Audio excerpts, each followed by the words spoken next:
Lo que estás a punto de ver es la versión alternativa de Volver al Futuro. Hay una película que todos conocemos, pero hay otra que nunca has visto. Una que fue filmada pero luego enterrada por el estudio. ¿Por qué los estudios Universales eliminó casi toda una versión alternativa de Volver al Futuro? ¿Y por qué nunca ha salido a la luz? La historia comienza en 1984, cuando Eric Stoltz era Marty McFly, hasta que de repente dejó de serlo. Rodó semanas de la película, pero casi todas sus escenas desaparecieron.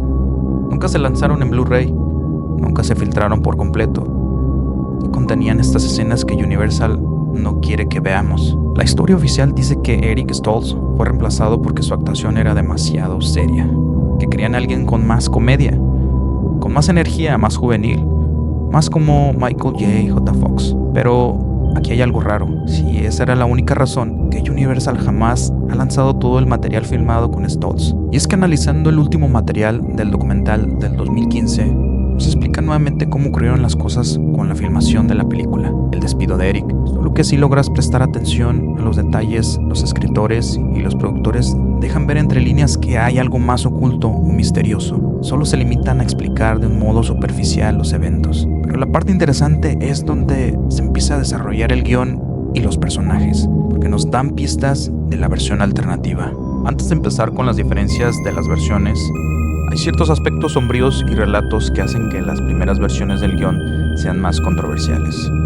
En la entrevista para el documental, Bob Gale, uno de los guionistas, comenta que para juntar el equipo y los recursos para la realización de la película, era una de varias reuniones, y esto nada más y nada menos que con los ejecutivos de Disney. Porque como se trataba de una película de ciencia ficción y sobre un chico y un doctor chiflado, considerando que fuese una película con tono familiar, pero los ejecutivos de Disney, al ver el guión y repasarlo, automáticamente se negaron, porque la película toca temas muy delicados que no corresponden con la imagen de Disney.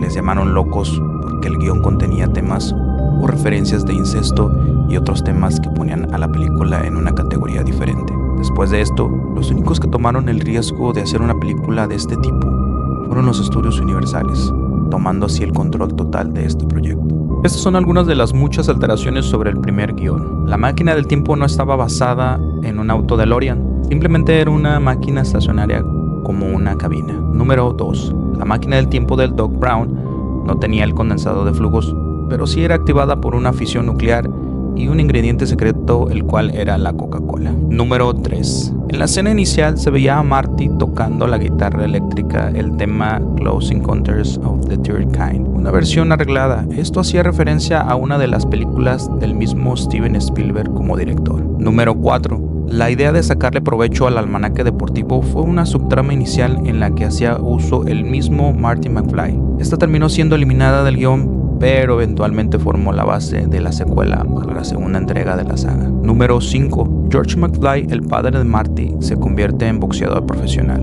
Cuando Marty regresa de 1985, descubre que su familia es más rica de lo que él recordaba, porque recordemos que George, al darle una paliza a Biff en 1955, ganó esa confianza en sí mismo. El guión original describe que el padre de Marty ahora le gustaba la violencia y ser como el mismísimo Biff, un bully para la gente. Al final se tuvo que cambiar, ya que no querían que el personaje fuese algo oscuro, siendo así que se optó por que fuese un autor de libros. Número 6. Marty McFly elimina por completo el género del rock.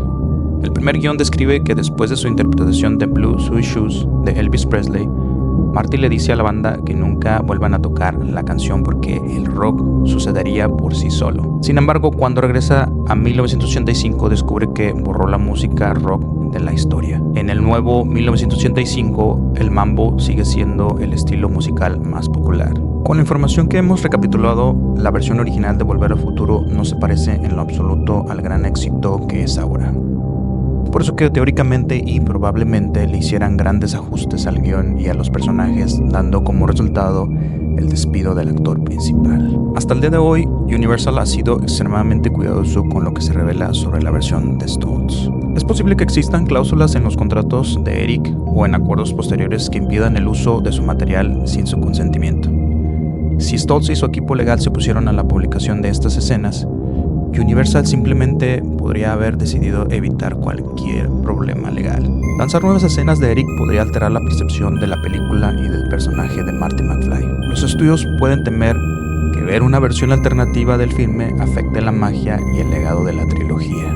Esto podría quitarle seriedad al legado de Volver al Futuro y desviar la conversación de lo que realmente importa para los estudios universales: seguir viendo la película con Michael J. Fox como el rostro definitivo de Marty McFly. Quizás en un futuro veamos un documental más completo con más material inédito, pero solo cuando ellos decidan que es el momento adecuado. Pero en esta era de la información donde los archivos ocultos pueden filtrarse en cualquier momento, tal vez la pregunta no es si lo veremos, sino cuándo lo veremos. Así es que déjame tu teoría en los comentarios y no olvides suscribirte para más misterios del cine.